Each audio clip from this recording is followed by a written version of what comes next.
What's up, everybody? We're here. I got myself here. I'm on live stream. Yeah, it's working. Okay. So yeah, I got myself here. Got Aunt Shirley, Red Pill, Alpha Monk. We finally got a woman on here again. Yeah. I mean, I'm not gonna do the horn for y'all.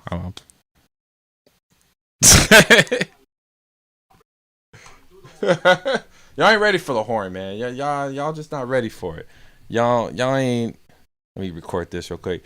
Yeah, y'all ain't built for this, man. So, like I said, man, I'm gonna say it again because I just put the record on now on this one. It's myself, Aunt Shirley, Red Pill, and Alpha Monk on here. Hello, guys. What's going on? What's up? What's going on? How was your guys' Wednesday? Yeah. No? Good? I be myself a little lineup, you know what I'm saying? I'm trying to be wet out here, you know. trying to be wet out here, you know.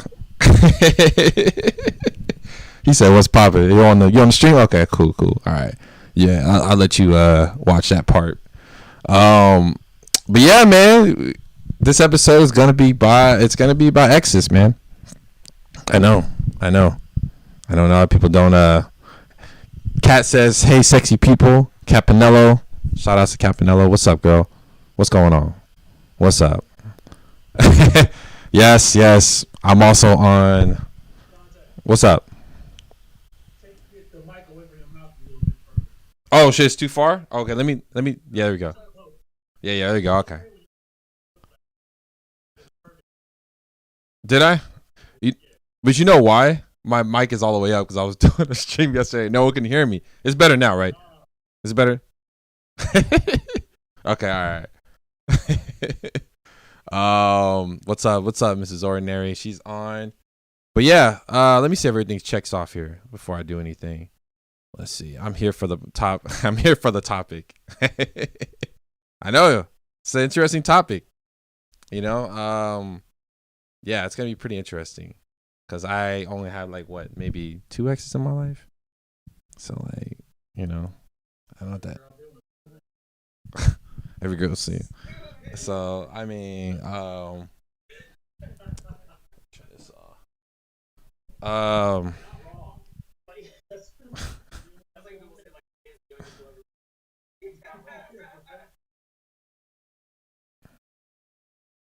well, let me see. Hold on. Got a sound issue here. Let me check before I do anything. Let's do this.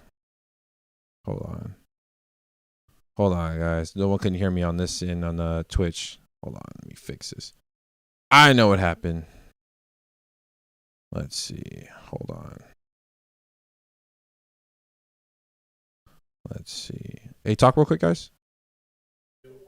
Okay, so that doesn't work. That don't work. Let's try this again. Try it again, guys. No, nothing. Wow. That's weird. Let me do something real quick. Once I get this fixed, let's do this. I think I know what it is. All right. Guys, say something real quick. Man. Yeah, go again one more time. I'm going to do one more test. Guys good? No? Hear it? Why is it not working? Wow. Man, I'm always having sound issues every time. Let's see. Let me try this real quick. I did, man. And, you know, it's always something new because everything, I don't mess with stuff here. Oh, I know what it is. There we go. We're good. Now you guys can hear. We good? Yeah. There we go. There we go. Let's go. They can hear us on my end. I know they can. I was fiddling with some things, trying to figure it out. But yeah, we are here, and I'm gonna play the horn for y'all. You know what I'm saying? Yeah. There we go. Here we go. There we go. That's the start of this episode, y'all. There we go. All right. Exes. Everybody's going. You need like a womp womp womp. Yeah. One of those. Womp womp. Are y'all ready? Are y'all ready? Is everybody ready to talk about Let's this? talk about our exes. All right. Okay. Mm. Who should start first? Alpha Month, go. What is your worst ex that you've dealt with? What is the most, I don't know, how do I say? He said, give us the slander. The slander, the BS, all that shit. The worst? Yeah. Yeah. I haven't had any too crazy ones except for this Mexican chick from Texas. And she was probably the worst ex because she was a lingerer. You know, she lingered on. She wouldn't just let it go, you know. Even though she was the one that fucked up, she still just couldn't let it go. And she didn't understand that I could just walk away so easily. And I think that fucked with the ego. So she just needed that, I guess, closure for herself, and I just wouldn't give it to her. And it went on for almost a year. You think it was like closure, or she just still wanted that validation? Like she still needed that validation that she had access to you. Were you guys having sex even though you were done? No, because she was all the way in San Francisco, like south side of San Francisco, and I'm not traveling all the way over there. And you know, I never told her my schedule. She could never get to me. The only way she can get to me is through Facebook at the time and on the phone. And I wouldn't answer the phone, and I would barely even be on Facebook. You know, and I turned that thing off that showed that you're on there. Because that's how I learned about that thing. Because every time I get on, she know I'm on here. And then people would tell me like, "Oh yeah, you can turn it off," and I was like, "Oh okay." But yeah, she was insane. Because she was hyper jealous. She was so insecure. But I should have known because her body count was a little too high for my own taste. So I should have known. How high we talking? Wait, pause. Let me interrupt you. Yeah. You said I should have known because her body count was too high. Yeah. Right? That's what you just said. Just curious, out of your mind, can you help me understand what is too high for you and why is there a correlation between insecure and high body count? Right. All right. Let me see if I can unpack it. So it depends on her age when I'm dating her and when she started to have sex. Okay, so if she has a 10 to 15 year gap between when she started having sex and between when I met her, then a double digit is not too bad as long as it's under, I would say probably 13, something like that. That's just me, period. Wait. Okay. So between the moment she started having sex to when she met you, anything more than 13 is too high. If let's say like, or on average, are you talking annually? She started having sex at 17. Yeah. And I met her at 27. 32. No, let's say 32. Met her at 32. Now that's 15 years, right? Sure. So if she has more than 15, that means that she's either had a boyfriend every year, which shows me that she's not good at commitment, or if she hasn't had that many boyfriends, then that means she's at least fucked around with a dude every year, which is not too bad. But you know, it all depends on her and how she is, and you know what type of girl she is, what she does when she goes out. What's the algorithm for that? Like, so I can just like plug and chug. What's the algorithm for that? So if I'm dating a girl and she lets me know how many bodies she has, I can just plug that into the age calculator and be like, all right, that's a no-go. What's the algorithm? I don't know. It just depends on the girl when I'm talking to her and how she, you know, what type of girl she is, you know. Yeah. And like to me, it's more of if it's more casual or if it's more boyfriend. That's when it really comes down to it. Because if it's more casual, I don't really want to be with a female who's having sex just so casually all the time. You know what I'm saying? I got a question. I got a good question for you. Yeah. If you met a girl who had like a really high body count, I mean, like in 10 years, she racked up 30 bodies, right? Like a high body count. But for like 7 of those 10 years, right? She's had a serious monogamous relationship. Like she is like tried and true. She's had serious monogamous relationships lasting longer than 2 years. even though she has a high body count, she's a few sprinkled in there. Would you give her the benefit of the doubt? Because she's proven she can be loyal. No. Nah? I wouldn't see her as a girlfriend material. I would probably date her and we mess around or become my friends with benefits, but I wouldn't make her like my main chick. Right. Just because 30 bodies and then serious relationship within 7 years, and that means how long are we talking with each boyfriend? Was it 2 years? Let's say she had 2 serious relationships, each was 3.5 years. That's not enough. That's still like 28 bodies that she done racked up. You know, so there's like, you know, there's a disconnect there. To me, there's just a disconnect there. I don't know, maybe I'm just old school in that way, because it seems like that when women are having sex with men, generally speaking, they have more connection emotionally, and they're actually giving something away. You know, they're actually letting somebody, you know, inside them, and to me, it's just a little bit different if you just continuously doing that. Like, you know, I heard a funny one. It's like, if you have a lock that opens with every key, that's a shitty lock. But if you have a key that can open every lock, that's a good key. So it's like, I don't know. To me, it's I don't know. I don't want to get people too mad, but to me, it's all down with self-respect. Yeah. But here's the thing, like, a woman can still respect herself and enjoy sex, right? These things aren't mutually exclusive. And I feel like, I mean, if that's your boundary, that's your boundary. I respect it. Who am I to say anything about it? Let me add something real quick. So you can just get what I'm saying. It's not necessarily her the sex, okay? She can be with 4 dudes within 15 years and have thousands of sex with these guys.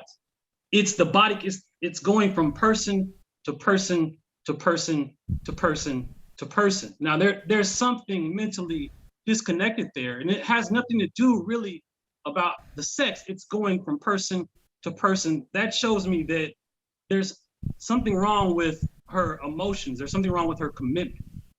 Right. You know what I'm saying? Because that's what I come down to. Okay. It's not really the sex, because she, like I said, she can be with 4 dudes and do the nastiest porno shit ever with those 4 dudes. And there's a girl who's been with 30 dudes and just did missionary the entire time.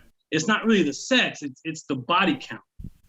That I understand, but what I'm saying is, like, okay, so as a man, right?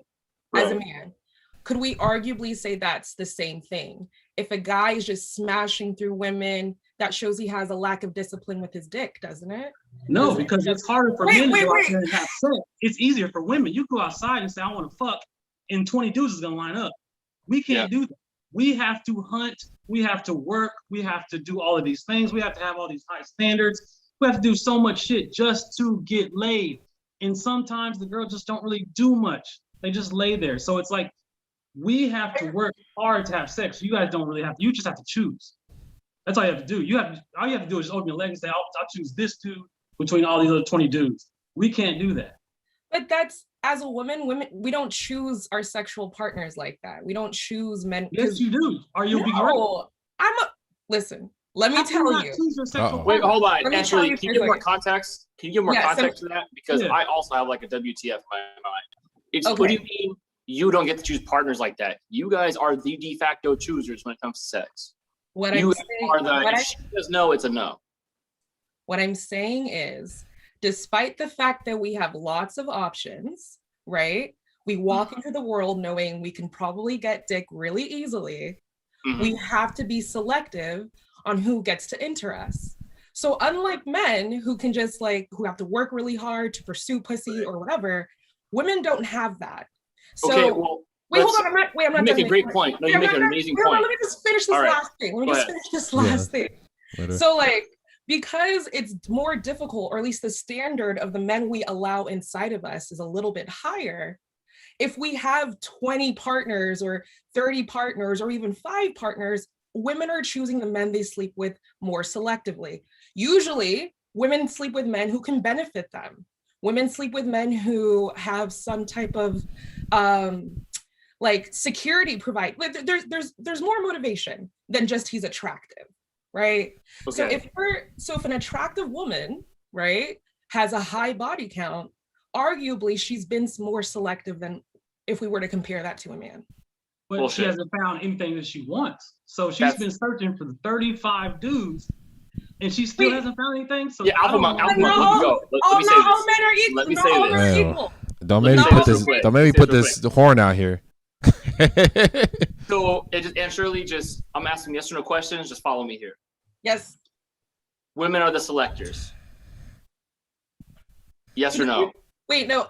Can you like when it comes to sex? No, ask the question more specifically. Ask the question more specifically. In your words, you said when it comes to sexual partners, women have to be selective, and they select men based on the value the man can bring to her. Right? Yes. That's kind of what you're saying. Yeah, to a degree. Yeah. So if she has 30 bodies, then I'm gonna assume 1, she can do nothing for herself. 2, she's a shitty selector because I know all my guy friends, not all of them are high value. Sorry, homies, some of y'all ain't shit. So what you're saying is a woman with high body count is more selective. Wrong. The woman with the lower body count is more selective based off what the definition of the word selective means. No. So if a woman has high body count, I'm going to assume she makes bad decisions, or she doesn't understand value, or she can do nothing for herself and she's very dependent on a man, right? So, and I'm literally just going off your definition of what you just said. If a woman is being super selective, she would have lower bodies. If a woman has higher bodies, she is less selective based off the definition of what the word selective means, or she doesn't want to do for herself or cannot do for herself and constantly needs a man. Or the criteria of maybe she enjoys sex. Maybe she's an attractive woman who enjoys sex. And the men that she chooses to have sex with have a certain standard. You can't compare the way a sexually liberated woman selects partners is very different from a woman who thinks like very conservatively, right?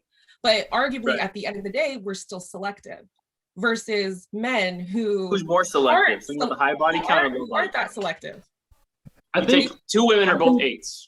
I think 2 women are both 8s. Well, what does this have to do with exes? I'm just trying to put your own point. We always get distracted from our. What you're saying. No, but yeah, it's not a fallacy. Listen, what you asked me about the body count. We're just going deeper into it. That's all. Yeah, but that's what I was talking about. Means you're not selective. We could talk about body counts. The mental stability of the body count. That's what it's about. The mental stability of the body count. And I think what happens is a lot of women, they get more aroused by guys who don't give them attention, and they crave that ego. They crave that validation. So they go for these guys who we can quote unquote call the bad boys. Then they get the dick, and then they find out the bad boys aren't really what they really want. And so then they leave, but then they meet another bad boy because he gets that tingle down there, and they do the same thing. And I think these women are the ones who are disconnected mentally when it comes to commitment. And so they just keep going. And to me, if she's like, yeah, I've had 35 dudes. And it's like, okay, well, you don't really know anything about commitment, or you haven't really found what you're looking for. And I doubt that I'm going to be that one. And I don't want to be number 37 anyway. Yeah. So it's like, I'm good because I'm selective, even as a man. And it's even harder. You know what I'm saying? So I've known girls who are extremely selective and they only have like 3 under their belt. And they're like, and those dudes have always been 5 years, 6 years, 4 years, and shit like that. And they're extremely selective. Not to say that they're better or worse. Not saying that at all. All I'm just saying is that's what I think when it comes to body count. And she had a high body count, and I kind of knew, and it turned out to be true. She just was emotionally unintelligent, and she didn't really have the greatest of boyfriends in the past. She didn't know how to handle compliments.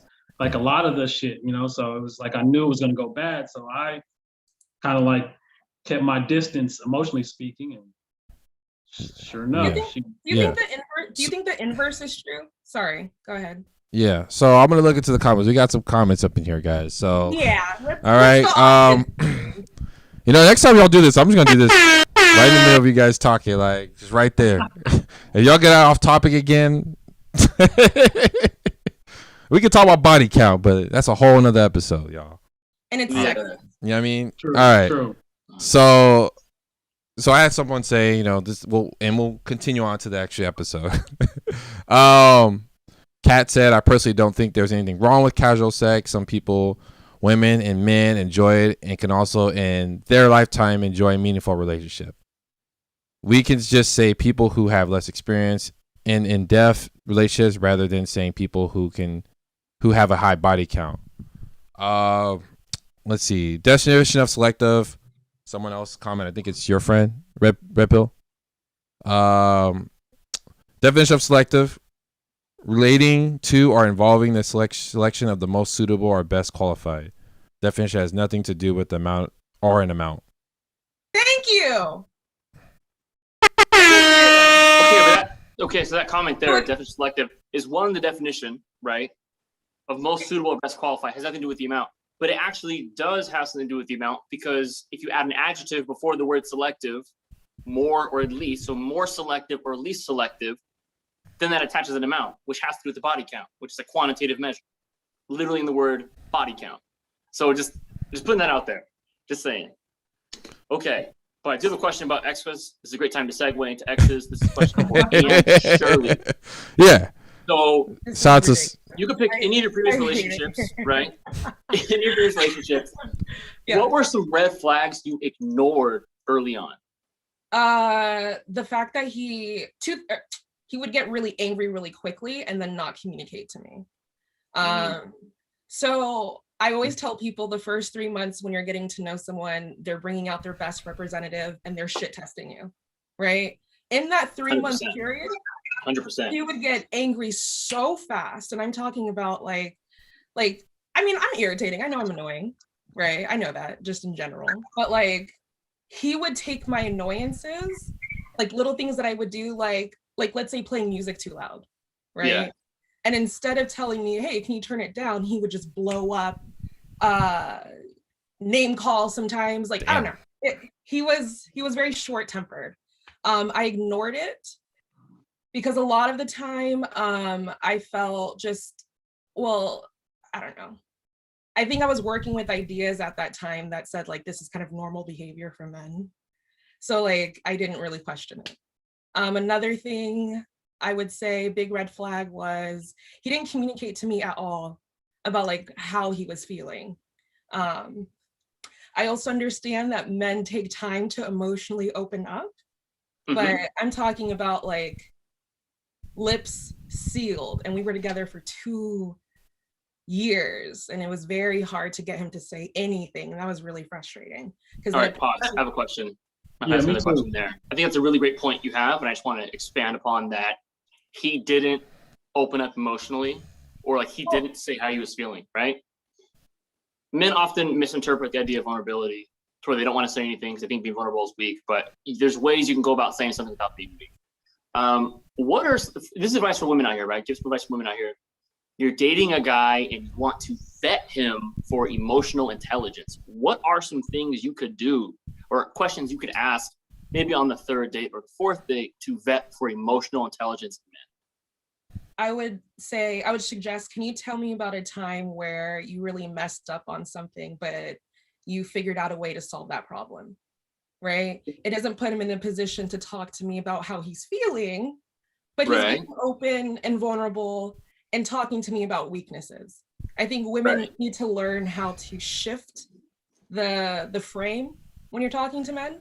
They don't want to be directly like confronted with how are you feeling, but if you talk about things generally, men will open up and talk about those things. So that's one question you could use. Okay. That's actually a really good one. I appreciate that. That is actually a question I have. Like if I'm on dates or I'm vetting women and I feel like, and again, when you're vetting someone, you guys, like you don't want it to be an interview of just like boom, boom, boom, boom, boom. Yeah, I hate but that. You want to slip questions in there. Yeah. That's a really great question of like, tell me a time you messed up in a relationship and like how you handled that. Yeah. Right. Because I think for men, we're often looking for like accountability in women. It's one thing that like the number one thing a man's really bet for is accountability. And that's a great question to ask. Is like, oh, it's every time you messed up a relationship, how you fixed it.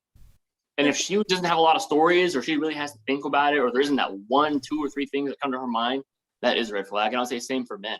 If a man's kind of just like, well, honestly, like, yeah, I did this, but that's because she did this. That's a big sign. He's not going to be accountable if he does something wrong. And no one walks on water. We're not perfect, you know? Right. That's true. So you said something about looking out for accountability. With your exes, was that an issue? Did they have a hard time taking accountability, and did that make it hard to work through problems? So ex number 1, right? My first ex didn't own shit. So, I mean, she was just going to go out and say she was unfaithful multiple times. And yeah, I should take accountability. I should have walked away, but it's first love. I was young, high school sweethearts, yada, yada, yada, didn't do it.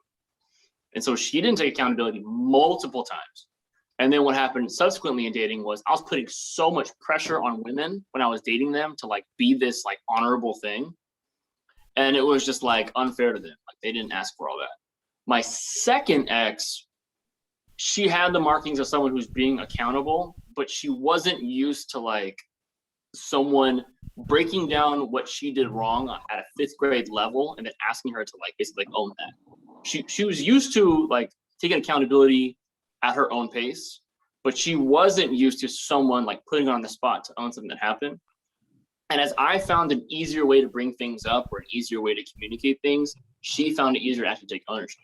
So in the beginning of the relationship was a lot of like, hey, like, this happened, and you're kind of like, she wouldn't blame it on me, which was great, but she wouldn't own it. She would just be like, she would kind of dance around it.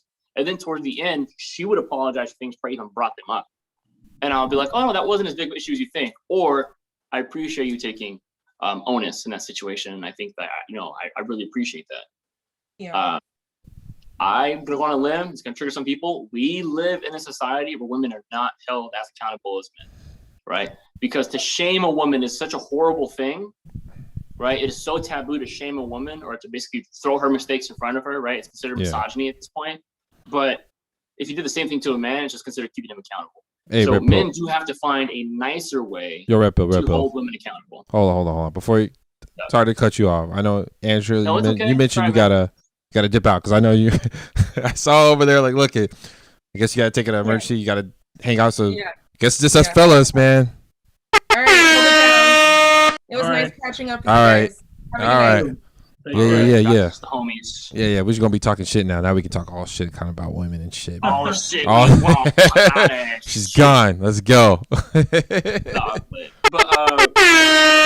Yeah. So yeah, man. Continue on what you're saying, Red Pill, man.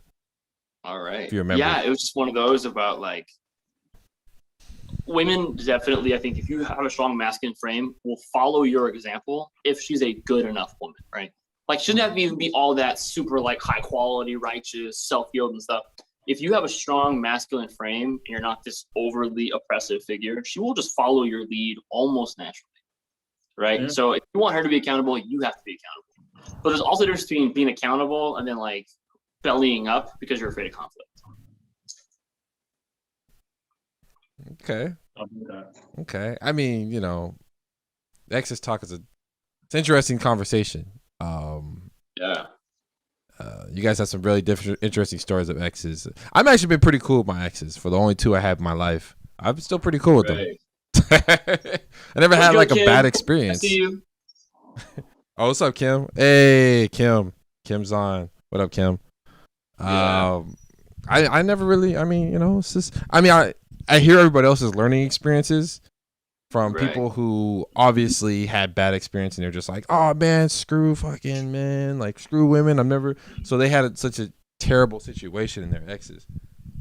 Kim said, fuck my exes. She said, just kidding, kind of.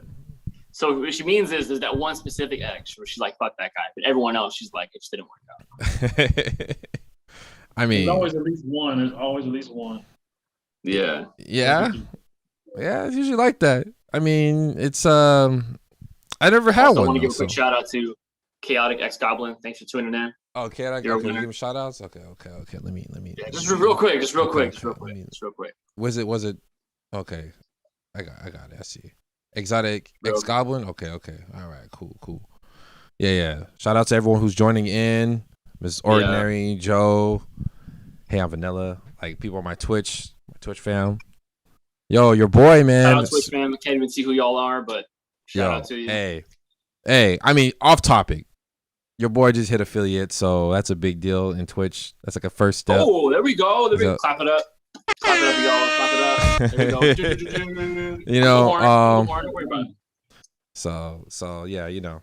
Anyways, yeah, man. I mean, like, it's. Oh, okay. We got some people in Facebook. Oh, it's getting real, babe. Cut this shit before I bring that up. How do you know someone? So Donish asks, how do you? He's on too, by the way. Shout out to Donish. What's up, Denise? And Kat, bro? And Swish is on too. How do you know when you're being held accountable versus taking a blame that you shouldn't be? Did you fuck up? Yeah. Did you fuck up? And you don't even have to know yourself all that well to know did you fuck up. Like, I'm trying to think of a good example of a time where I fucked up, didn't take accountability, and it backfired on me. Give me a sec. I mean, yeah, that part of ego is definitely a bigger factor. What you can do, especially people. I was actually just talking about this. You know, I'm not gonna say point any names and say that women don't really hold themselves fully accountable, but you know, hey, you know, it's another story. Don't. I don't want to offend any women on here. I don't want to be canceled. That dude is so small. I don't want to be canceled or nothing, but I just know from what I'm seeing, and like I said, I just listen to I'll bring up Kevin Samuels again. I listened to his live stream the other day, and I was like, okay, cool. This is why he's doing this. Okay, makes sense. Oh man. Oh man. Well, I can't say I love all of Kevin Samuels' methods, dude. His message that he gives to men when it's exclusively for men for their betterment is like, I can't find better advice on the internet. That dude is like so red pilled and doesn't even subscribe to the red pill, but he is so red pilled. He's got to subscribe to red pill. I'm telling you, I'm gonna put him on an episode one of these days. I swear. I mean, that should be the goal. That should be get Kevin Samuels on. Because he explicitly said he don't be doing clap fucking nobody when he puts the work in. No, he don't. Explicitly said that on the Roommates podcast. See, that's what I'm saying, man. I guess as far as I know we talked about a lot of the bad situations. What was like the best experience? I not the best experience, probably the one you're just like, all right, where you held yourself accountable in a situation when you know, like, I fucked up with my ex, and not just them fucking up, because we always talk about them fucking up, but I know it's, you know. I mean, we all kind of like fuck up every time we date somebody, right? Yeah. I don't know, like with me, it's like every time I fuck up, it's when I let them a little too close. And you either tell them something you shouldn't have, or you do something you shouldn't have, and it comes back to bite you in the ass. Let's unpack that. So well, like, explain a little more about like saying things you shouldn't have. Yeah, like I won't go into detail, obviously, but when you're telling them something like pillow talk, you know, after you done had sex and everything, they're all close to you. You're kind of like, you know, your guard's down and they start asking questions, or you're talking about certain shit and you let shit loose that you shouldn't have, or, you know, secrets or something. Like what?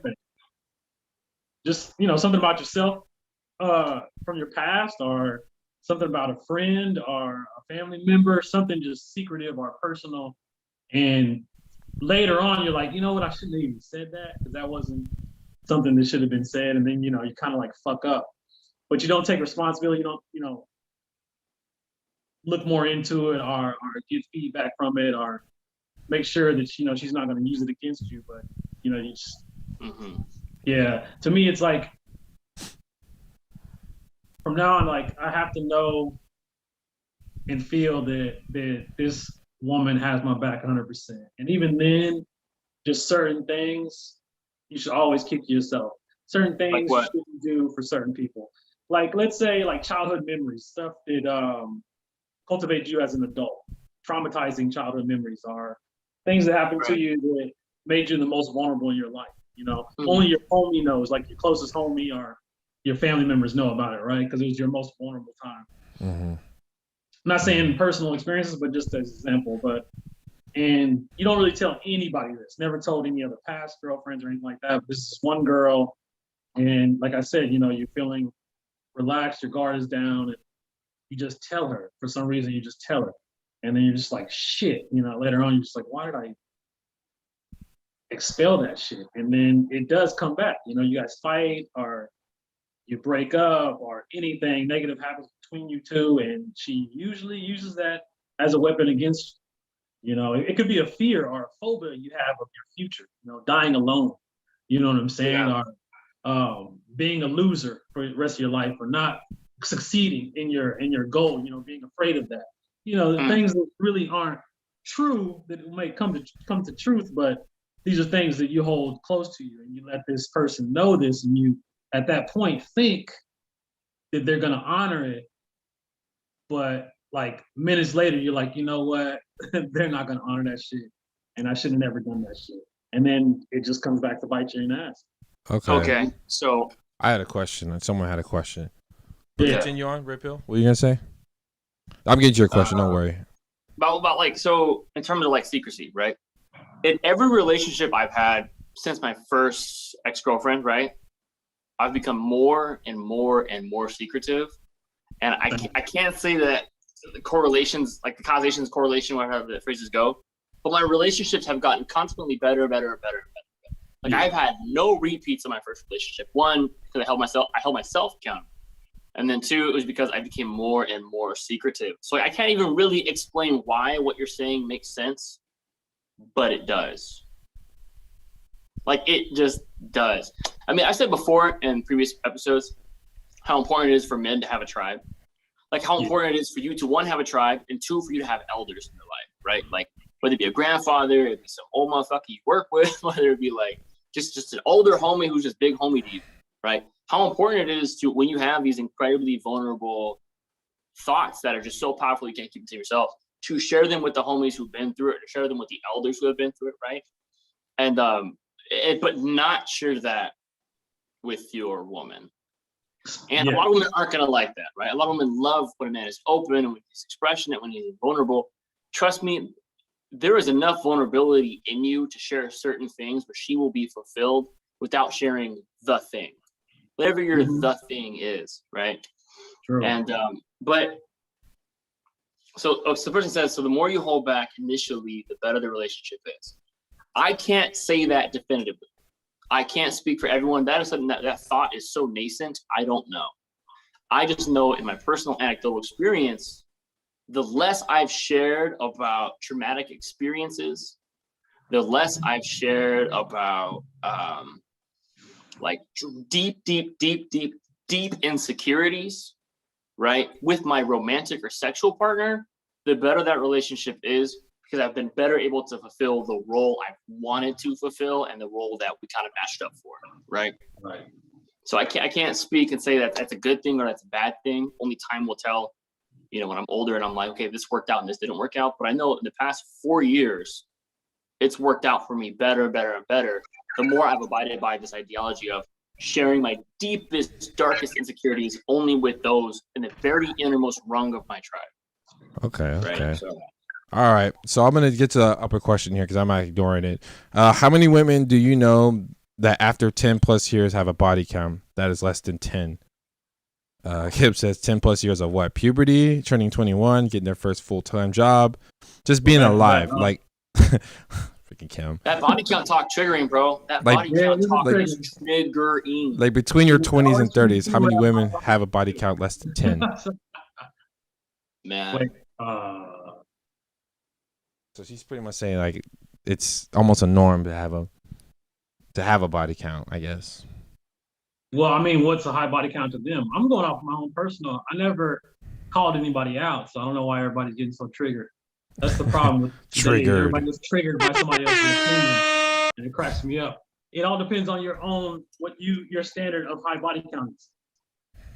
Triggered. That's pretty much it.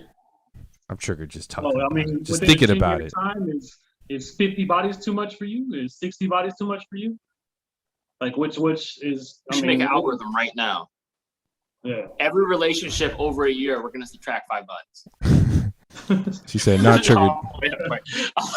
Every relationship over a year, we're gonna subtract 5 bodies. If it's 2 years, we're gonna subtract 8 bodies. Any more than 3 bodies per year. No, honestly, That's a lot of math. Yeah. And I'll go on this because I think out of everyone in the world, of all the men that I know, I've taken the most heat for my speech and my stance on body count. Okay? I don't have that conversation with women. I don't ever ask a woman her body count. I will never be happy with the answer. I never feel like my answer is a good answer.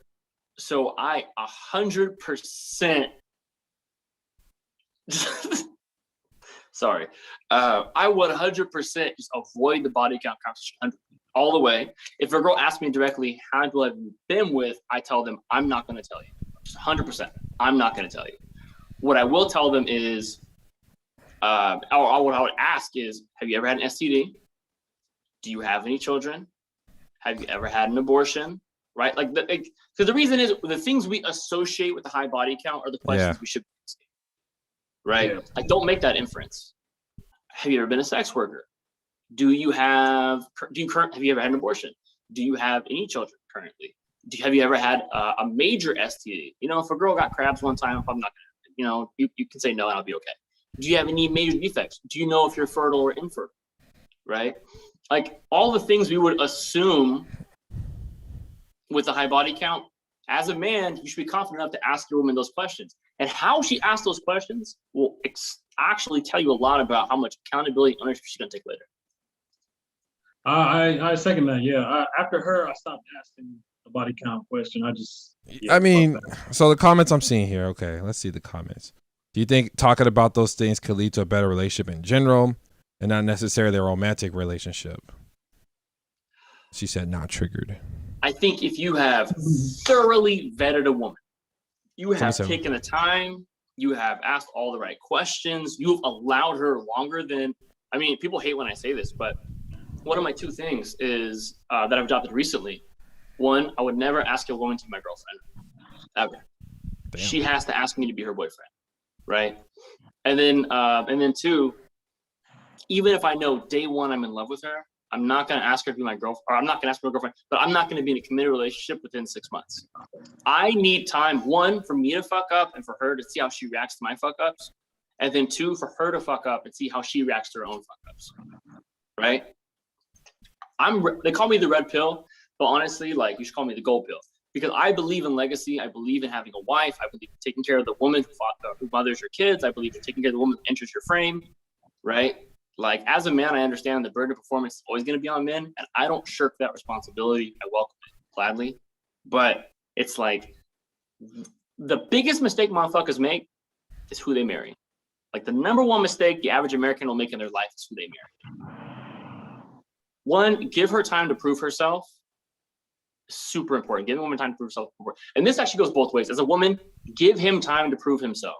I think Aunt Shirley said it, and she hit the nail right on the head. In the first 3 months, they're going to come correct every time. In the first 3 months, they're going to come correct every single day. You're going to come correct every single time. And she's going to like you so much, you're going to try and wife her up because she still thinks you walk on water. She hasn't seen you ugly yet. She hasn't seen you without that lineup yet. She hasn't seen you without that fresh fade yet. She hasn't seen you when you fucking up, when your job getting mad at you, when your parents get mad at you. She hasn't seen you when your homeboys get shot. She doesn't know what you look like at your worst. Give her time to be there for you, and also give her time to see you for you, because you're going to fuck up eventually and she's going to see it, right?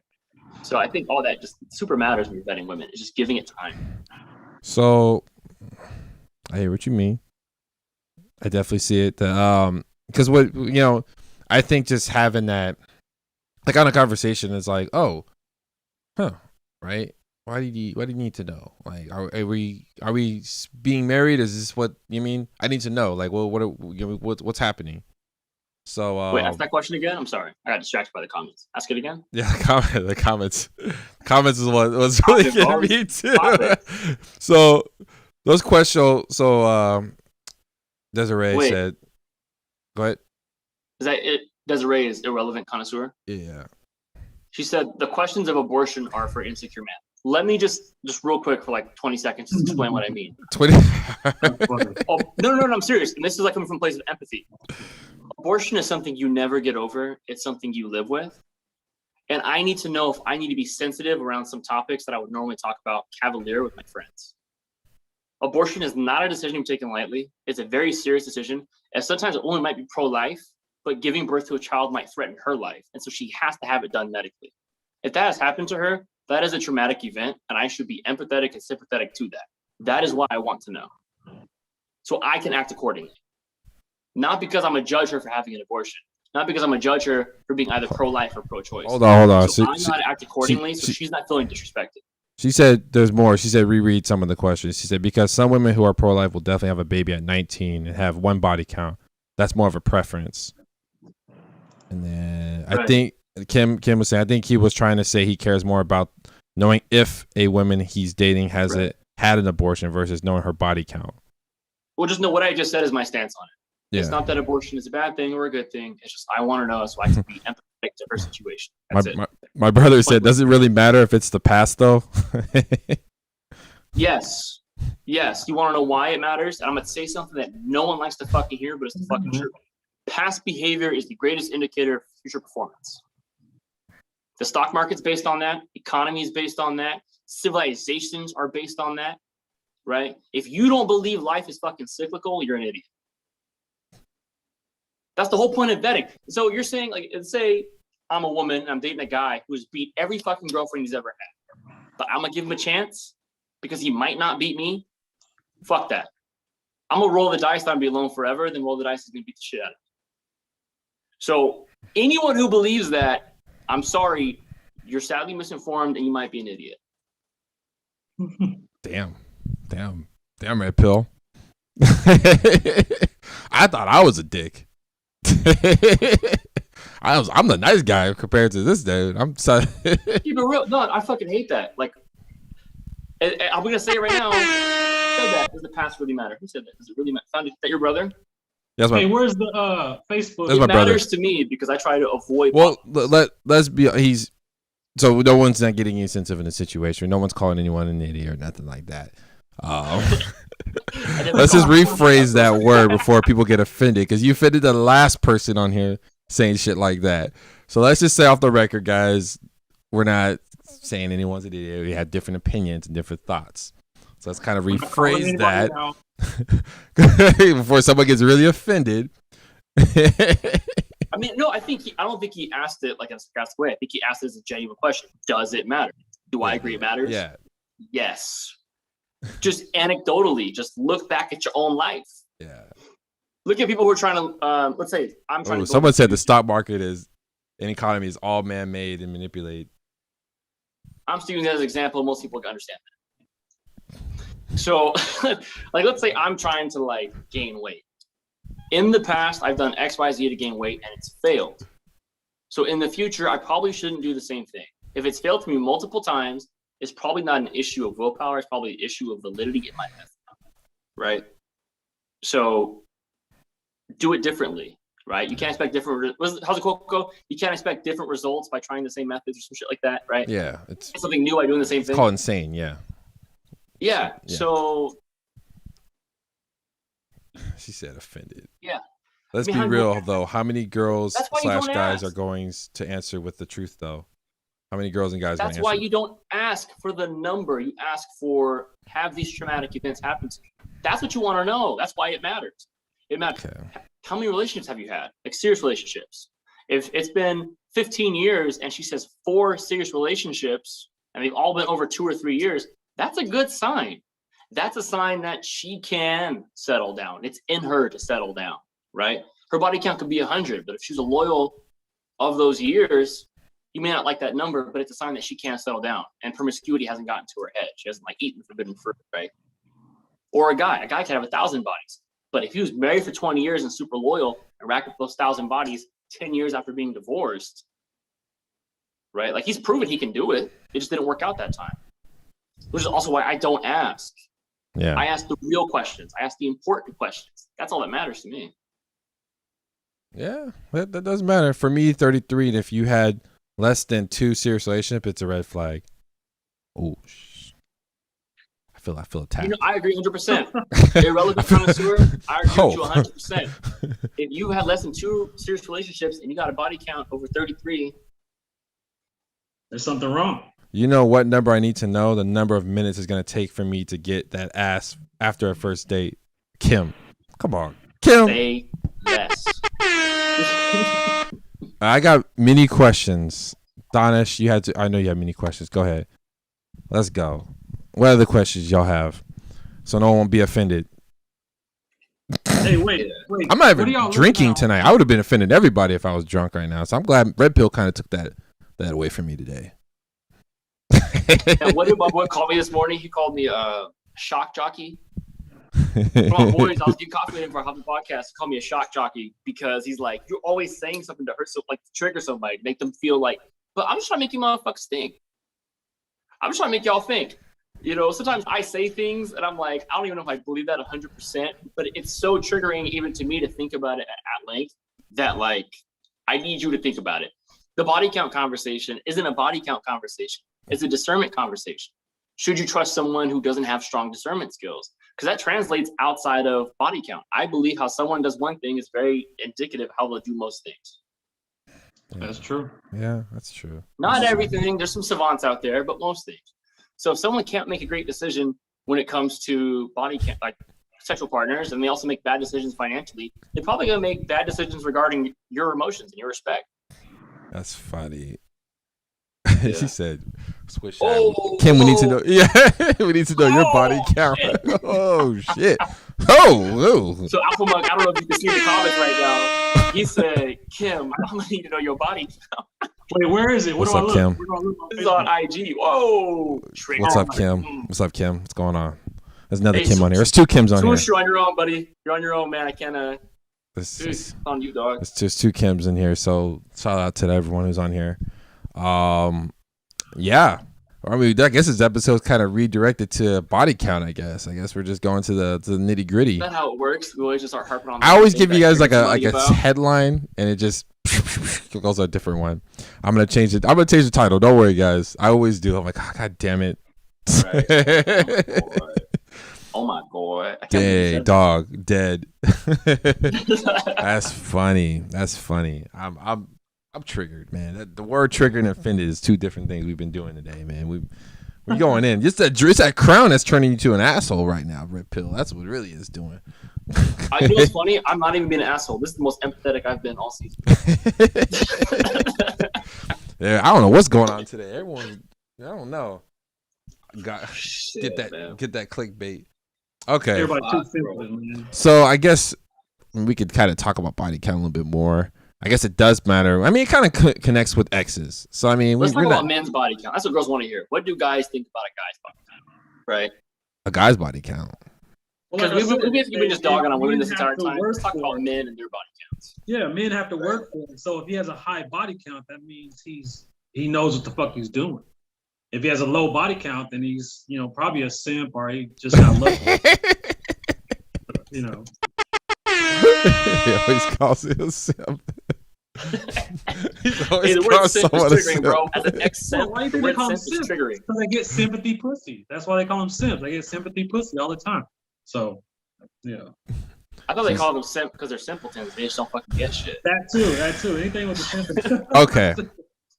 I mean, this is the thing that a lot of men get situated in because they say we lie about it, right? I feel like a lot of women, some women, maybe most, can't really handle the truth of how many you told them. Let's say if you told them, hey, I slept at like 100, my body count's 100. What did J. Cole say? You got to multiply by 3. You know what I'm saying? Like, so in a sense, it's like if you tell them the truth, they're gonna. Some women get really like, like you know what I mean, and they're just so disgusted, right? It's not even accepting. Like if a girl told me, oh, I slept like 50 minutes, I was like, hey man, as long as you didn't catch that, man, you cool? Like, all right, cool. I mean, good. But it's just that's your past, It's thanks for sharing, but I don't know. It's just some. Yeah, that makes sense. That's what I know from a lot of men. I can speak for that on that end. If it's more than 10 or 15, don't tell me. Again, like I said, so I own the fact. I take complete ownership of the fact. If you got more than 2 bodies in 15 years, I still don't want it. I don't like it. Your mom ain't raised you right. So, so for me, it's kind of like, don't ask shit. Ask what's important. Do you have something you can give me? Do you have something that's going to prevent you from having kids? Do you have something that might give you cancer later? Like, that's what I want to know, right? So let's talk about men's body counts for a second. Uh-oh. If I got a homeboy, and we all got homeboys who out here just fucking slaying it, and they haven't had a girlfriend in like 6-7 years, I know they're living their best life, but I will question their values. Because I'm going to tell you right now,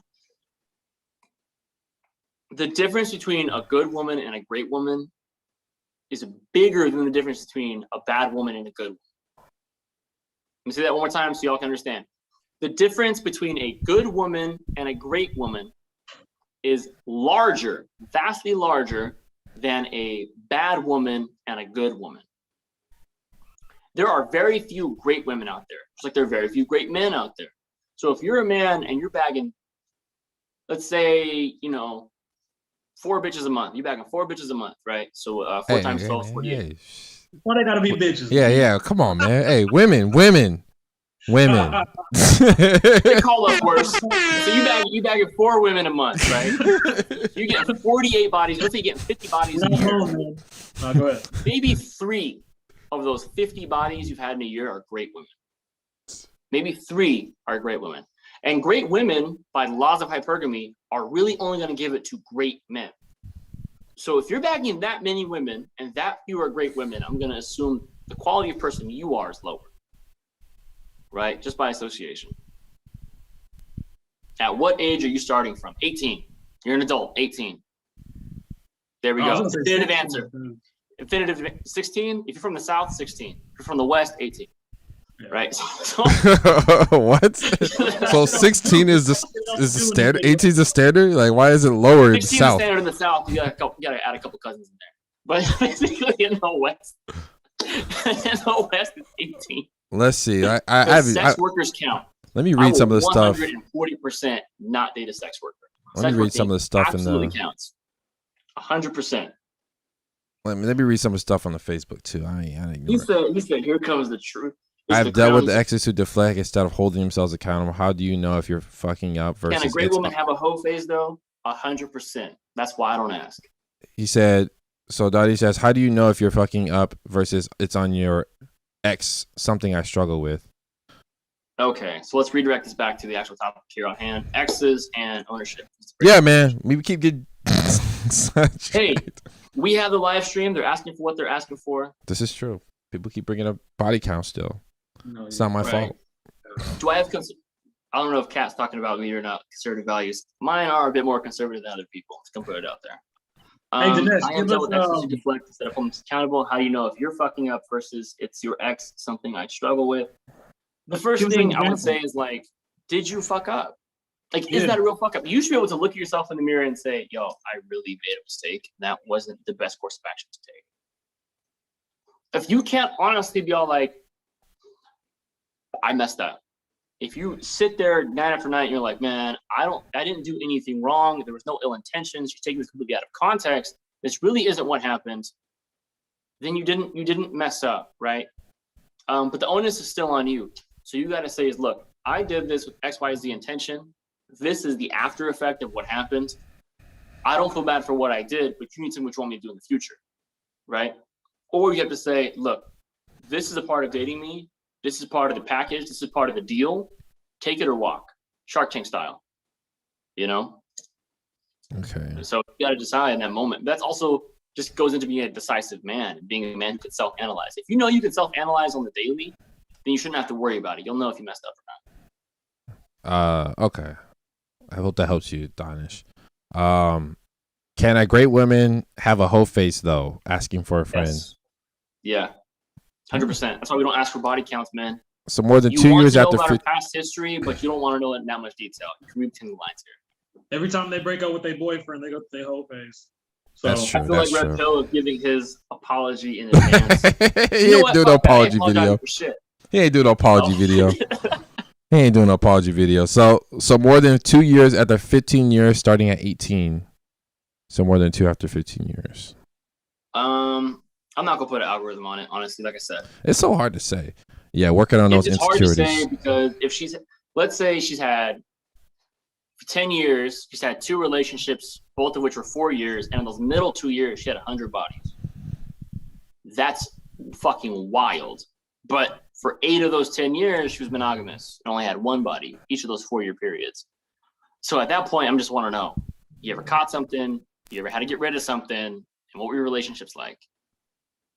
I'm happier not knowing, and I own that.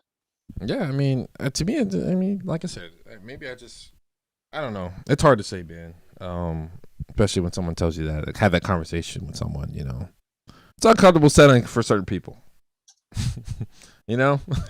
It's like, oh, you know, and like a lot of men have that issue. I can't swallow the red pill. Can't swallow the red pill. When I say shit, that serious. What makes people so triggered is I'll say something and they can't ever unhear it the rest of their life. If that's just the effect of the red pill, I'll say something, you can't unhear that. That's it. It's been said, and now it's part of your DNA. Your kids are gonna grow up with that fucking belief, and I know where it came from. So I got a question. If a dude got 100 bodies in 2 years, you be celebrating him? Not really, no. That's a lot. That's stressful. Yeah, like that's kind of stressful, man. Honestly, if it was like 60 bodies, I'd be like, dude, got it going on. Like your body's just beat up and brutal after 100 bodies. He was doing under 5s as he had that many bodies. He was doing a lot of 3s and 2s, 1s and shit because he didn't get a lot of 8s and 9s doing that many people, man. So he was getting a lot of. So I would feel bad for that dude.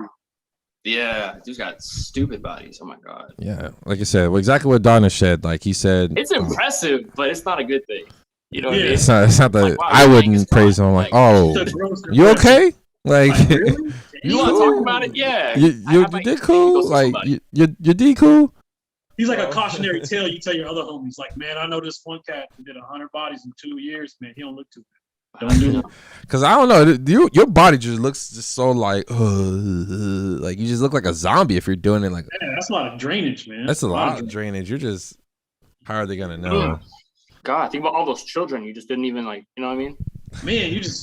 Man, so many deaths. So many. You tell me right now, you banged 100 chicks, didn't get a single one pregnant. I know exactly. Yeah. You got a lot of people coming up in the next 12 months. You got a lot of people coming up to you, man. Like, damn, bro, you cool? Like, that's a question you gotta ask that person. Like, all right, that's. Man, don't touch nothing. Don't catch nothing. Let's go. I kind of worry about people that are doing that, you know. Yeah, get up out my house. Yeah, no, I can't. Are you in the restroom? No, no, man. No, I can't. I can't mess with that. No, that's not what I do. That, you know. Let's see. We had a question. What's going on? I'm sorry if you're you're dating attractive person you're dating, she's having sex. Oh, if you're attractive and you're dating, she's having sex may not be consistent because men love to sell a dream about a relationship and they get the pussy and poof. That's what it means. I have an answer for that. See, a lot of the times the guys chase after these girls, right? And they wonder why they disappeared. And to be honest, it's because there was nothing else that kept them there. So they tried, they got you, and they got the pussy, and there was nothing else that interested them. And so they left. That's pretty much what happened. That's pretty much the cut and dry of it. It's no mystery. It's no they're being an asshole. It's just you just weren't the whole package. It wasn't trying to buy what you were selling. It was just there for the.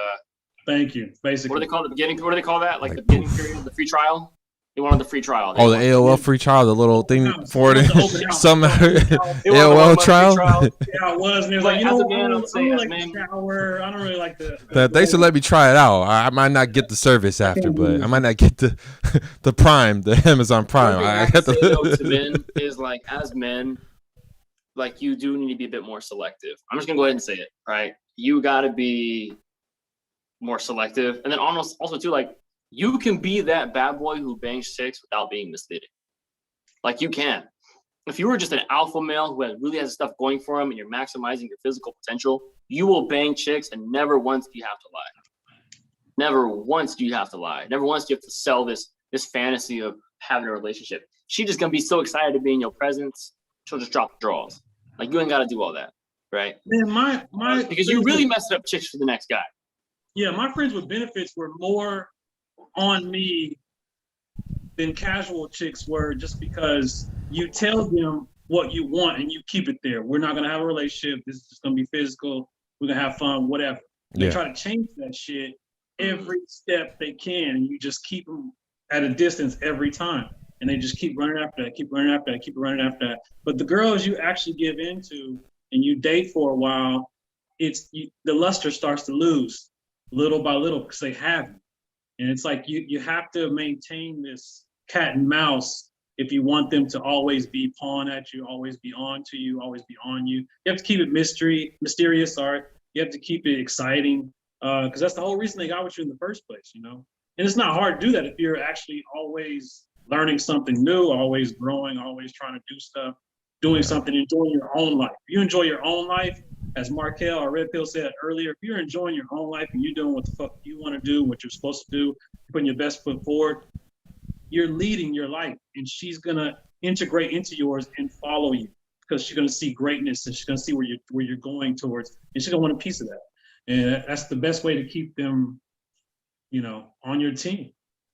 The moment you get lazy, the moment you don't want to do shit no more, and you're always watching TV, or you're always on your phone, or you getting sloppy, or you getting lazy, you're gonna lose her. Nobody wants that shit. He said, flirt with your girl like you just bagged her. Number one. Exactly. Okay. So. Okay. All the time. That's. I tell you right now. Every girl that, like I'm like involved with, or that I've been dating, and especially like the past like 2-ish years, like it always felt like it was the first week they met. Always. Like it was like you just keep that exciting. You just keep that like. Always keep it fun, man. Always. But also too, you got to be curious as a man. Like you still got to be curious. If you want to maintain that energy, you still have to be curious about your woman. If a woman's boring the fuck out of you, you probably should just let her go before it gets bad. Yeah. Then again, it goes back to what she was saying. Like, if you're boring, you don't really got shit to do. You're watching the Kardashians all the fucking time. You're always on TikTok or always on your phone, and all you have to offer is a pretty face and pussy. He's gonna bounce.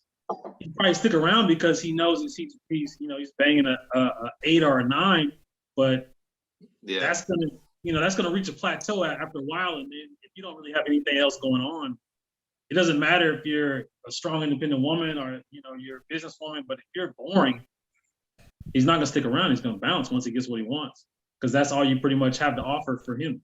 It's true, man. It's kind of one of those situations, man, and dudes are a little bit more quicker to dip out like that, situations like that, especially. I mean, it's happened so many times. They're gone. Like, oh, I invested so much.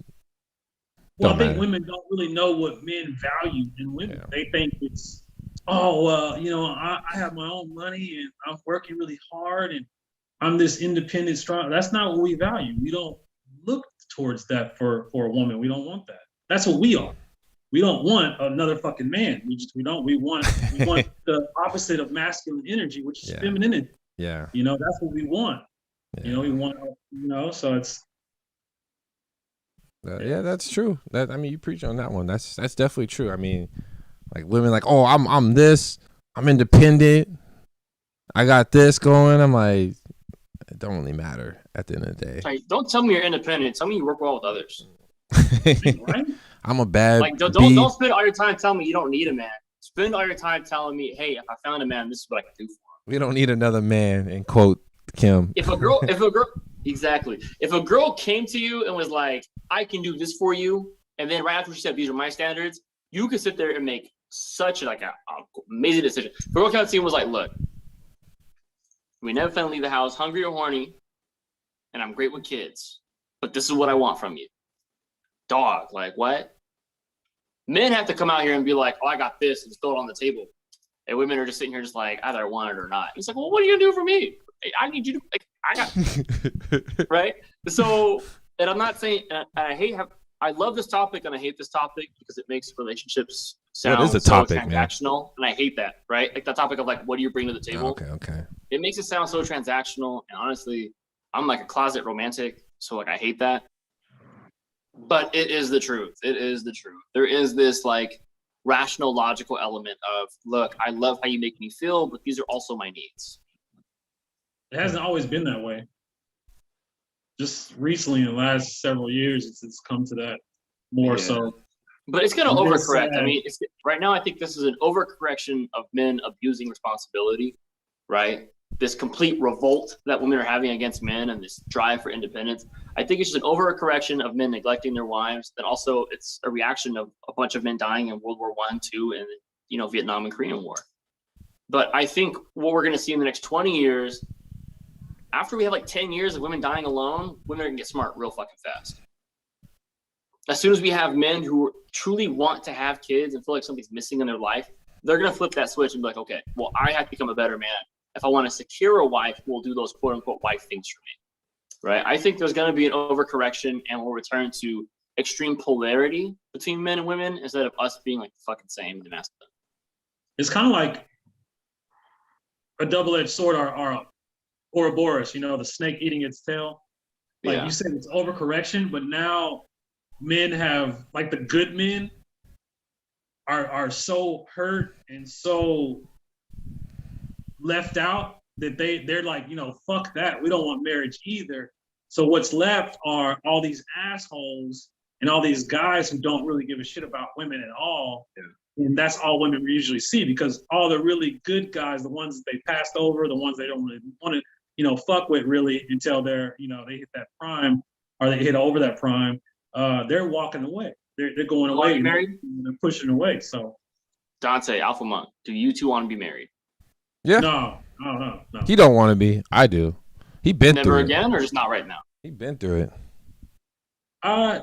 Like, I have a weird, because once you like study and research marriage and then you have one, there's no difference between having a girlfriend and a marriage. The only thing that is different is that you have a contract of obligations to stay together.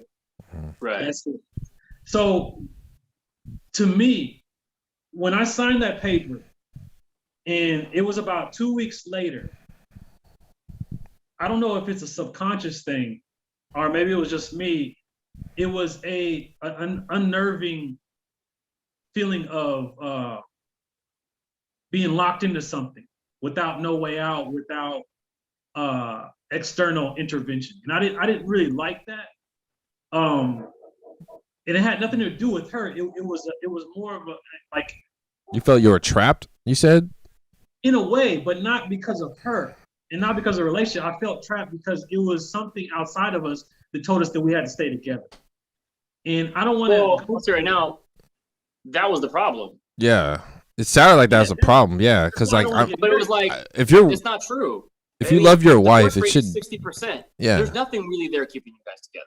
Yeah, I know. It's like I said, it's a contractual agreement from the government, and I didn't like that aspect of it. What I liked was the origins of marriage when it became a romantic thing. Before, it was like trading cattle and getting rid of your daughter and stuff like that, but it was about the 1800s when it became actually for romance, and it was for true love, and they didn't need an actual governmental contract. They just needed, some cultures they wrapped silk around each other, some jumped over brooms, some did different things, but that was pretty much it. And it was more of a emotional connection. And it was when it didn't work out, you would just go to the priest and tell them why it didn't work out. They would try to work with you. And then if that wasn't, you go your separate ways and you would split everything 50-50. Because it becomes so much of a contract, I think subconsciously people started to make it look as transactional more and more. And that's why we have so many issues, so many problems.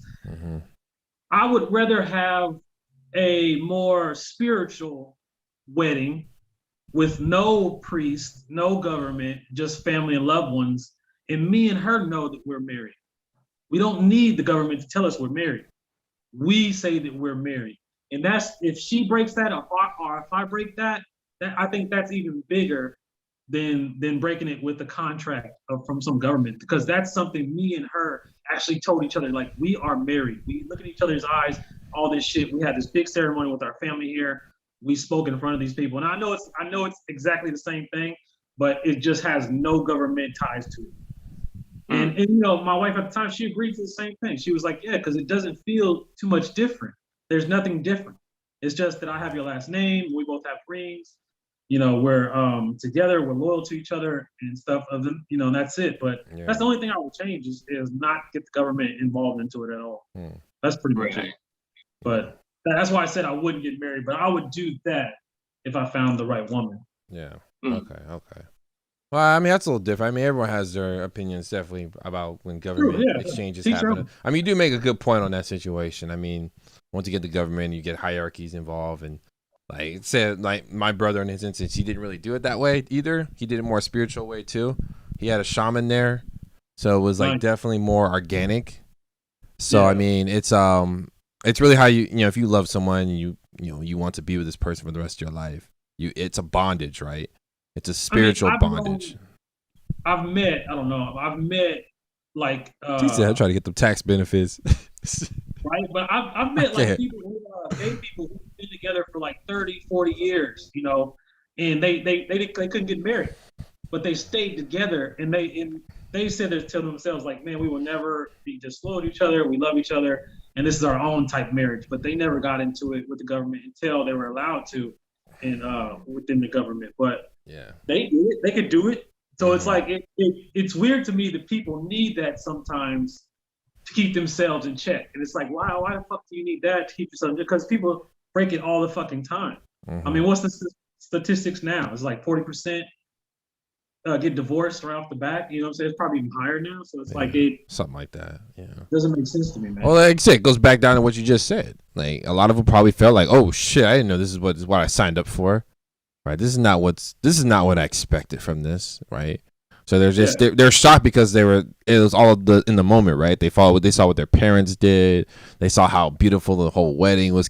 I literally saw a couple like their expectations is higher than the reality. Yeah, I saw this couple and I was like, they were saying the same thing at the same time. They were like race, like they were like being hella cute, and I was like, yo, if this is like the best couple I've ever seen in my life to get married, this is I don't know what is. I don't know what like love is at this point.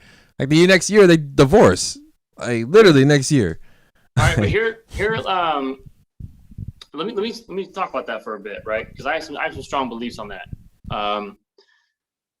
I think one of the reasons why people get divorced so much is because there's no difference between a live-in girlfriend and a wife. That's true. They can't. I think if you want a stronger marriage, there needs to be a greater differentiation between live-in girlfriend and wife.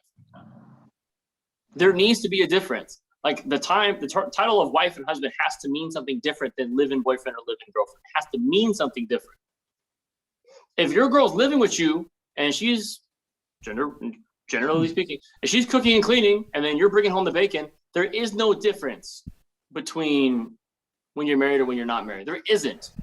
I tell all my guy friends, and this is something that I also believe in, I will not cohabitate with the woman unless I know I will marry her within the next 6 months. If you're not going to marry her in the next 6 months, don't live with her. I know in California it's different because it's fucking expensive, but you have to, as a man, you got to get your own fucking bread, your own paper, right? There needs to be a difference in responsibility. There needs to be a difference in availability. You look at any tribal or any traditional culture, men and women are separate. I'm not saying we have to separate them, but they are separate and they only come together in marriage. When there is no difference, when there is no ritual, when you feel like there is no progression in the relationship, right? If you live together for 5 years and you split responsibilities 50-50, however you guys decide to do it, there's going to be no difference once you're married. It's not going to feel like you've transcended something. It's not going to feel like you went from independence to interdependence, right? You're not going to feel like you've progressed. There's no tradition. There's no ritual. There's no rite of passage. None of that shit. There has to be levels to this shit. You have to think about this long term. You have to think about legacy. You have to think about generational wealth. You have to think about your tribe, not your family, your tribe. Because not all of your family is going to be in your tribe, right? You have to really think about that. You have to think about, am I going to move her parents in? Do I want to move her parents in? Am I going to take in that the druggy brother, the druggy uncle? We're bringing them in. Like you have to really think about it. That's why in the past, your parents came in and had that conversation for you. Your parents, who were objective, more objective than you were if you really like this girl, would talk to her parents and they would figure this shit out and then they would decide if you two would get married or not.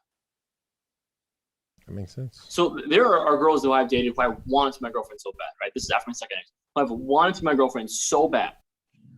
But I knew there has to be a progression. she has to willingly, right? Because beauty is currency, aesthetics is currency. Being a beautiful woman, you have a lot of options. She has to willingly want to give up the opportunity to court suitors, right? She has to willingly decide she wants to be with me and let go of all her potential suitors, right? That's why I don't ask for a girl to be my girlfriend. She has to ask me about the relationship conversation. And then 2, if she wants to move in with me, I have to ask her, how serious are you about marrying? Do you see yourself marrying me in the next 6 months? Do you want to have kids? Are you okay with changing your last name? Are you okay with our kids having our last name? What are your thoughts on prenuptial agreements? Right? Like, there has to be this progression. We have to feel like we progress to something. That way, that as a man, that sense of duty can really kick in. If y'all just fucking, y'all just cohabitated because financially it was just easier, that sense of duty is never going to come in. You're only dating her to save your own skin. That's true. I mean, that makes sense. I mean, most people have other reasons to get married too, but like that's one of them too. I think when they have kids before they get married, they also happens the next time and follows suit. So it's like an incentive to add, and that's not really the best way. Almost all the time. I mean, it works for certain people. I see that. Let's see. Someone had a question. I mean, we'll answer this real quick. Do you think people should hold off moving in until it's super serious? Yeah, like you shouldn't cohabitate unless you guys can have 2 or 3 day overnights where it's not a big deal. Just stay with you for like a week or something. It's not a big deal. You shouldn't cohabitate until you're ready to get married, and then you have 6 months to figure out if marriage is going to work. I agree with that. She moved in the day after we got married, so she spent the night all the fucking time, and half her shit was already here. But yeah. That was the best. That was probably like a really cool time was when she actually moved in. And that was like the next day after we got married and everything. So that was fun. And that was like, because she would only stay 2 nights in a row beforehand and one night here and then separated and all that shit. But then having her stay after that 3rd night, it was like, oh shit, she's still fucking here, at the 4th night. And then coming home.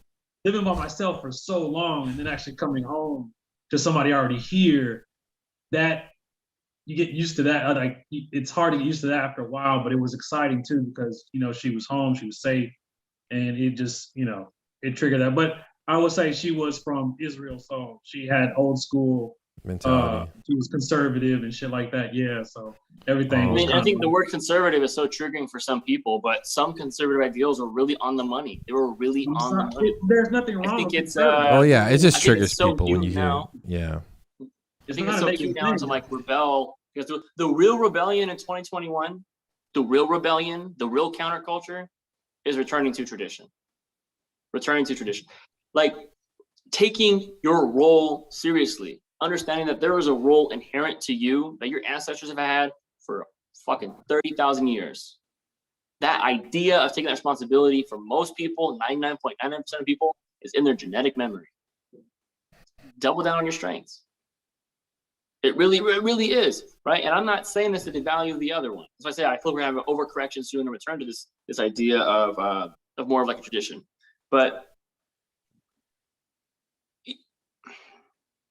our culture is so devoid of tradition, so devoid of ritual, so devoid of mentors and elders, so devoid of rite of passage.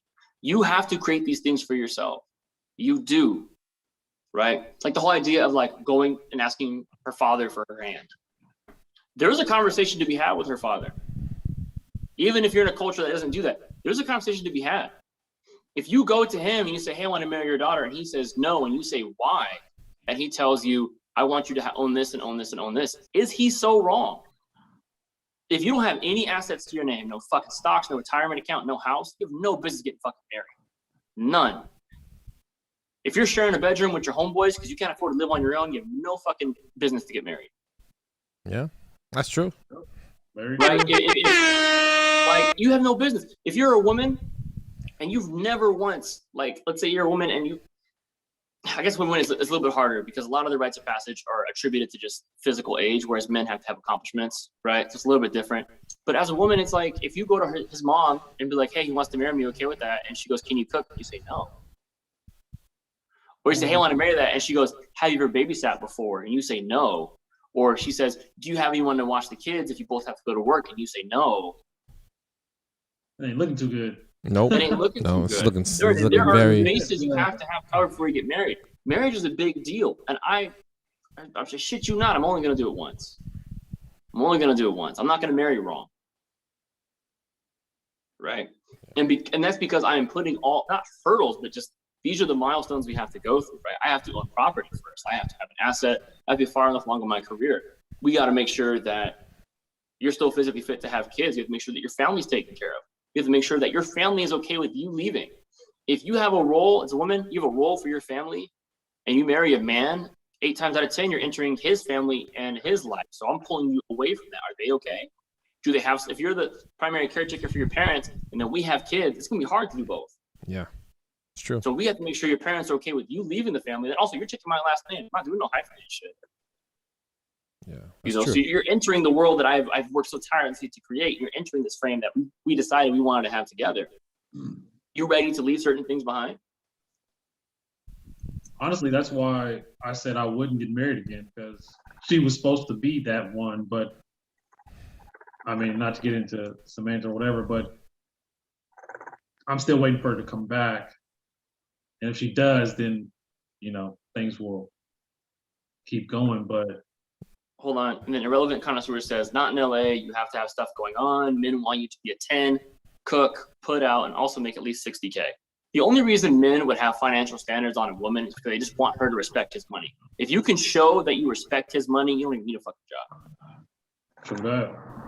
If you can show that you respect he's going to pull some 12-hour days sometimes, you may not hear from him for a day or two because he's busting ass at 2 different jobs to make shit work.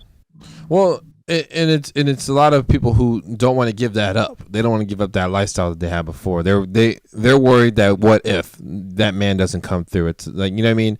It's kind of a scarcity mindset that I've heard a lot of women say. It's like, well, there could be situations where he can do this, and at least I have this.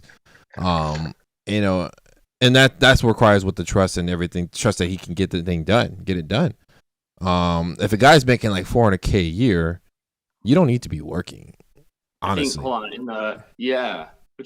So Dinesh, he says in Pakistani culture, you're not supposed to live with your significant other until you are married.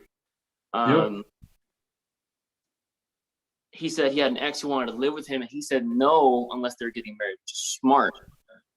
He said being married, I've seen, brings a lot of pressure and expectations that ruins a relationship. I'll tell you one thing about pressure. It makes diamonds. Pressure makes diamonds. If you're somebody who can't handle pressure in everyday life, don't get married. As a man, you should vet your woman. Does she crack under pressure? As a woman, you should so vet your man. How does he handle pressure? How does he handle pressure in life? How does he handle financial pressure? How does he handle relationship pressure, right? If he's the kind of guy who stays stoic, restates his values, acts rationally under intense pressure, that's the man you want to marry. When shit hits the fan, he's going to handle it, right? If he's like, oh, I don't know, stop pressuring me, don't marry him. He's not freaking ready, right? I can't handle this. Also, I'm out. Marriages, I would say in marriages, there are roles. There are significant roles in. If you can find a woman who can make your house a home, she can work too. It doesn't really matter. But if she can still fulfill some of the marital roles as well as you have less pressure. You have less things you have to worry about now because you have a team. Like, if she's just laying around, she's doing shit, she's expecting you to bring in all the cash so she can just spend it. That's not marriage material. She has to be someone who has your team. She wants better life. You want a better life. You guys both want the best for each other. You do the best for each other. If she's good at doing laundry better than you, boom, that's her thing. If you're better at cooking than she is, boom, that's your thing. You take up different responsibilities, but you never lay on more responsibilities to the next one than you would take on yourself. It always has to be a 50-50 partnership or 100-100 partnership, actually. And it just runs smoother that way. But what we're seeing nowadays is just people getting with people because either fear of getting too old or the fear of traditionalism. They just always thought of getting married at this certain age and, having kids at this certain age. They really want to do it out of desperation. And these are the people who are getting divorced a year, 2 years later because they're doing it out of traditionalism. They're just, doing what their parents did, but they're not really looking for a life partner. They're looking for this dream, you know what I'm saying? And they're marrying their girlfriends or their boyfriends, and they're not really marrying their wife or their husband. And I don't think you should get married if you don't want to have kids. Hold up, if you don't want to have kids, 100%, you shouldn't get married. What's up? So I think also too, like one of the biggest possible benefits of marriage is that's the best model for raising kids. True. If you don't want to have kids, do not get married. Don't get married. Yeah. Unless she doesn't. Historically, after people have gotten married, they had kids very, very soon. Why? Because they got married and they're ready to have kids and start a family. Yeah. That's the reason why I ended up getting married. Because I'm like, okay, I've done enough and I want to start a family. Yeah. So Kim pretty much tackled on this. She said this earlier, and I'm gonna acknowledge her for it because she did mention it. She said it's 100%, marriage is a partnership. It's a business with agreed upon roles, right? It's a business, with agreed. Okay. I'm gonna let you know, Kim. I noticed it, Kim. I didn't. And I know it sounds really unromantic. Even I hate calling it a business. Even I hate calling it a business deal. Even I hate calling it running it like a partnership. But that is just the truest sense of it, right? I mean, if you're just with somebody with some fucking feelings and that's all you guys have, don't get married. Just run it out. Let it run its course. Don't have any fucking kids, right? Just let that run its course. Very true. Okay. But yeah, I mean, it's just you gotta be real about it. You gotta be serious about it. All right. Well, we talked about some real shit here today, guys. It always gets real with the red pill. That's how it goes. Both of you guys, Alpha Monk, Red Pill, you guys like the combination. You guys are one. I'm not sure if you guys have anything else to say. Being in the business is sexy as fuck. I agree. Anybody else need to say anything before we wrap it up? I'm not sure if you guys can do a post episode or not. I don't know. I gotta go to sleep, man.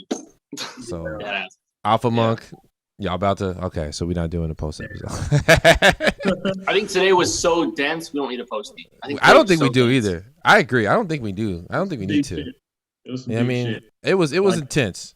We triggered a few people, man. I heard my brother downstairs. He came. I was like, oh shit. I thought he was gonna come upstairs, but no. It's I heard his voice and I was like, oh fuck. I'm sure no one got triggered. Beside Dante. Oh man, these fools. I'm a Sagittarius. I'm a Sag Leo. 3 fire signs, baby. We out here. Fire signs run the planet. I don't care what anybody says. Appreciate it.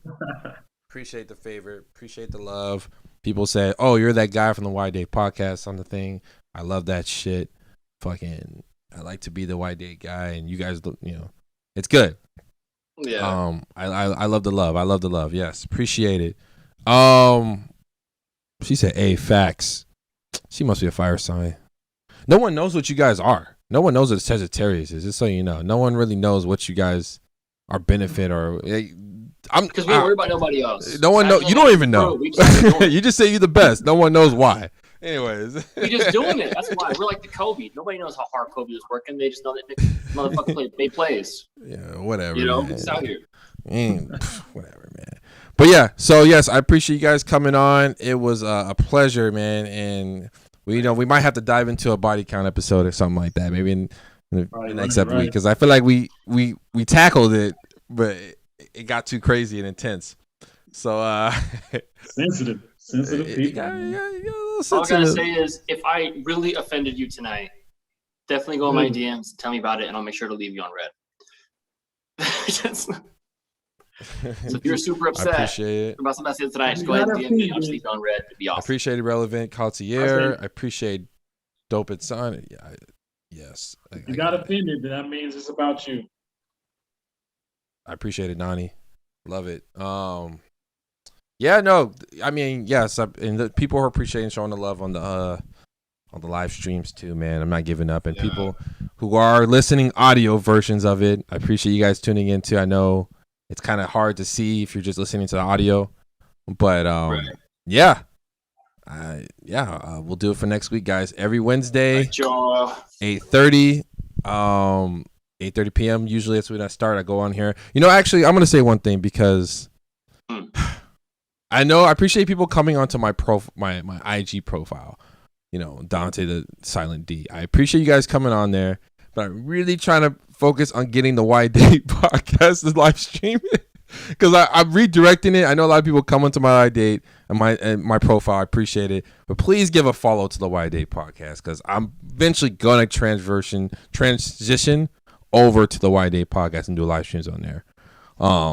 That's more what I wanted to do. But I don't mind coming on my personal one. It's cool. But please follow Why Date, Y_date_. So please do that, guys. I appreciate it. Yeah, until next time, guys. Checking out. All right, y'all. Red Pill signing off. Thank you so much. Peace. Right. Later. Peace.